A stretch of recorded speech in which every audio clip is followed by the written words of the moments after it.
Hey you guys, I was inspired to make this video, this audio from a question one of my patrons asked. This is Julie. I can't remember what she was responding to, if it was a video that I made or something I had written, blog post. But she said two takeaways. One, the heavy energy we've all been feeling is going to lighten up.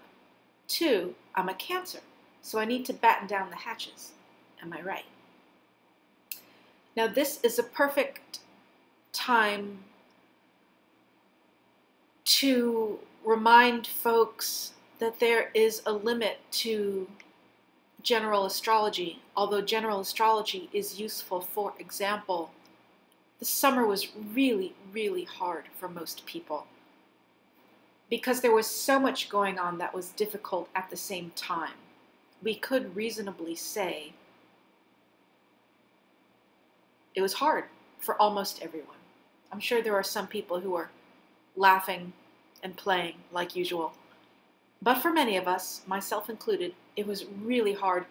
And even usually cheerful, extroverted, chipper, perky people were having a really hard time because we had the eclipses. We had Mars retrograde and Mercury retrograde and Saturn retrograde and the eclipses. It was really, really difficult.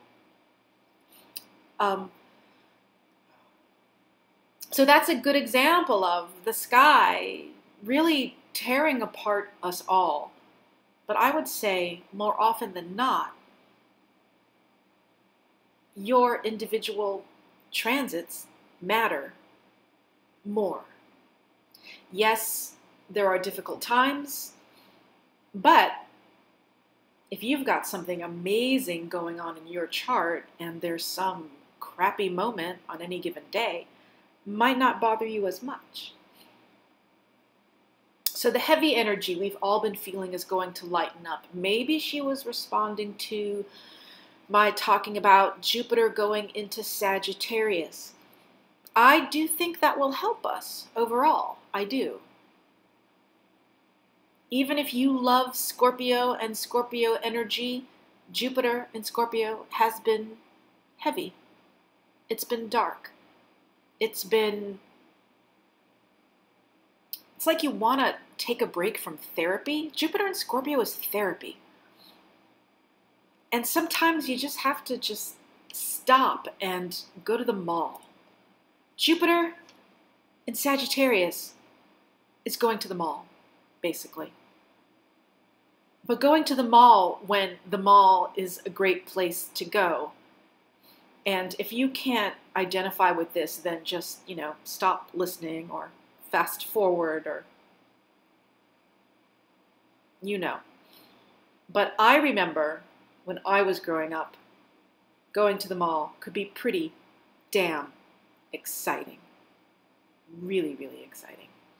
And there was this cute guy, and he worked at this shoe store, which was right on the corner, and I would go in there, and he had great hair, and I would go in there, and I would just look at him. Of course, I was too shy and too self-conscious to even attempt to try to be noticed, although I probably did in my own Venus in the 12th house way, silently. I'm just going to hide around the corner here and hope you'll notice me and fall in love with me. That's Venus in the 12th house. So if you don't do that, I get kind of picky about house systems. I think sometimes there's people who claim a 12th house when it's actually a first house if they would just switch to using whole signs. But that's another story. Anyway, so the mall. Jupiter in Sagittarius is the mall. For some of you, it might be the food court. For some of you, it might be the cute boy at the shoe store.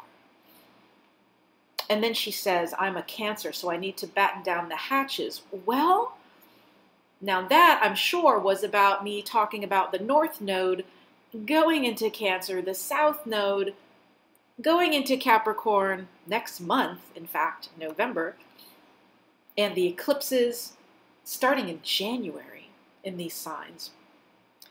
But I've been in a few hurricanes in my life, and I'm sure Julie has experienced her fair share of bad weather. That's what that makes me think of, is batten down the hatches, you know, make sure everything is as it should be, so that nothing from the outside can come in. And the reason I'm answering these questions are because I like these questions. I'm not making fun of her questions. I like these questions because they made me think, and they made me want to come here and talk.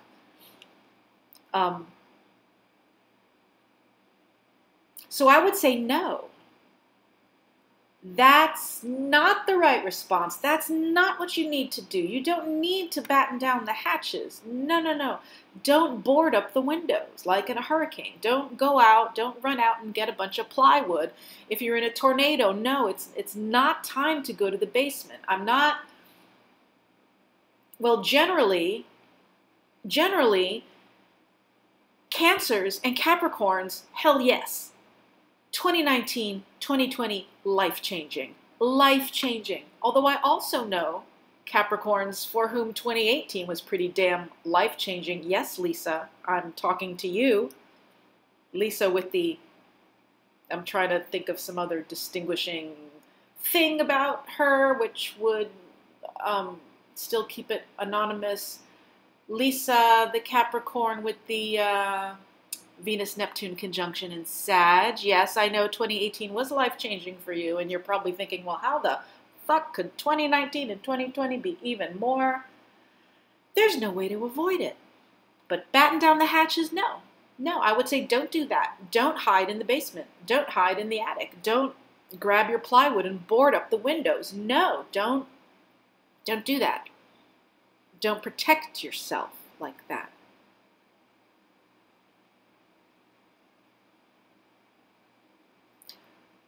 So, thing one,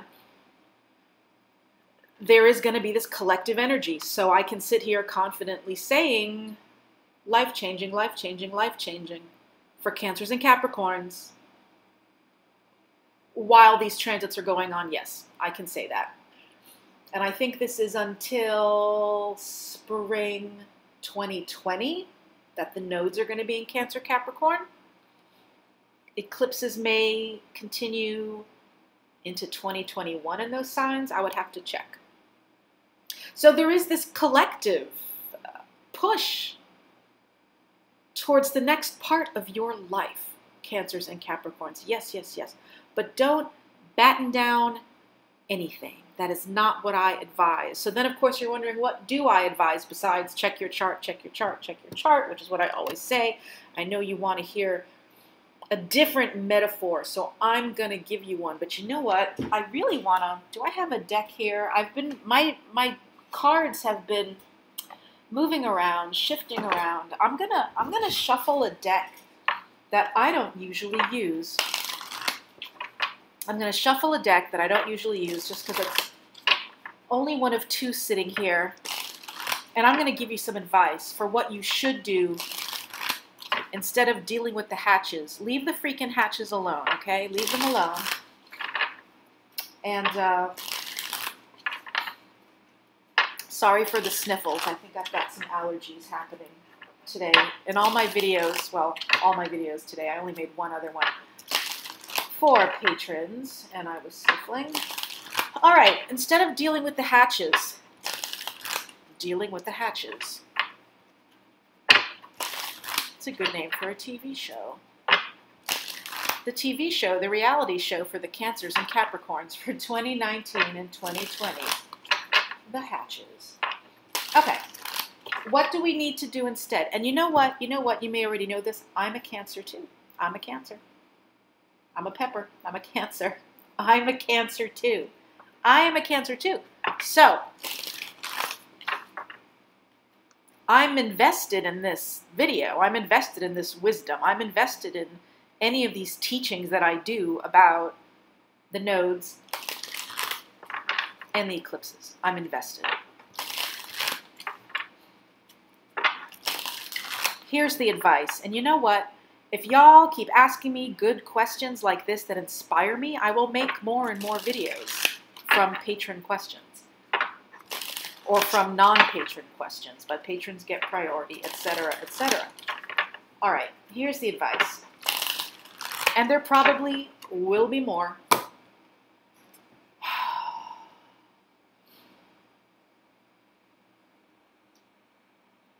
Sit there, my dear Julie, my dear Cancerians and Capricorns. Sit there like a boss. I like that phrase, like a boss. Okay, one more memory lane moment. Years ago when I had 3 cats, 3 amazing, gorgeous cats, and we were moving to a new apartment, and someone was trying to help me get them in their carriers, which is never fun, especially if you have crappy carriers. I have better ones now. Now I only have 1 cat. But then I had 3 amazing, gorgeous, brilliant cats. And this person who was supposed to be helping me couldn't help me at all, was just scaring them and just didn't know, just not a good cat wrangler. And then I did it. You know, I corralled them all into the one room and, you know, into the carriers one by one. And as soon as they get in the carriers, they start, you know, they don't like that. But I did it. I did it. And I remember, for some reason, I remember being really stressed out about this. Just like, saving this task for last. You know, everything's in the moving truck. And now, corral the cats into the carriers without, you know, too much drama. And I did it. I did it. 1, 2, 3, did it. And I remember saying it out loud to myself, like a boss. So that's the advice, is not batten down the hatches, not running in fear or hiding in fear or holding your breath. But the card that I drew is the King of Wands. This is the King of Fire. Now, the most important thing to note here is that it is a king. I wouldn't even care what king it was, really, what element, just that it is a king is significant to me. It is a king. That is how you approach the nodes and the eclipses, making themselves at home, invulnerable, sensitive, compassionate, psychic, creative, nurturing, great mother, ideal mother, goddess, Cancer, and Capricorn. But I'm emphasizing Cancer because Julie's a Cancer. And that is where the North Node is going to be, the direction we need to go in, north. King of Wands. So you know what I'm going to do? This video has already gone on for how long? 12 minutes. I'm not going to define this card. I'm not going to go into the meanings here. I'm going to let you do that. That's your homework. That's your homework. Whether you're Cancer, Sun, rising, Capricorn, Sun, rising, whether you're not, whoever the hell you are listening to this, that's your homework. Look it up. One of my favorite tarot sites is learntarot.com, which I think is from, why can't I remember her name? Probably because I'm old. She has wonderful books. I think Joan Bunning. It's got to be her. The Learn Tarot website is one of my favorites. But as I'm sure you are aware, there is just a glut of tarot material out there. The market is saturated. So there's more options, but harder to find quality, perhaps. Look it up. Google it. Read Rachel Pollack. That's really all you need. That Joan Bunning site, Rachel Pollack, and Mary Kay Greer. And I think that's everything you need. And then just your own tarot practice. King of Wands. King of Wands. King of Wands. Maybe that'll be part 2 of this video, as we'll talk about the King of Wands, because that is what is required, Julie, my Cancerian friend and patron. That is what is required. King of Wands. Fire. I know some people read Wands as air. I read Wands as fire. King.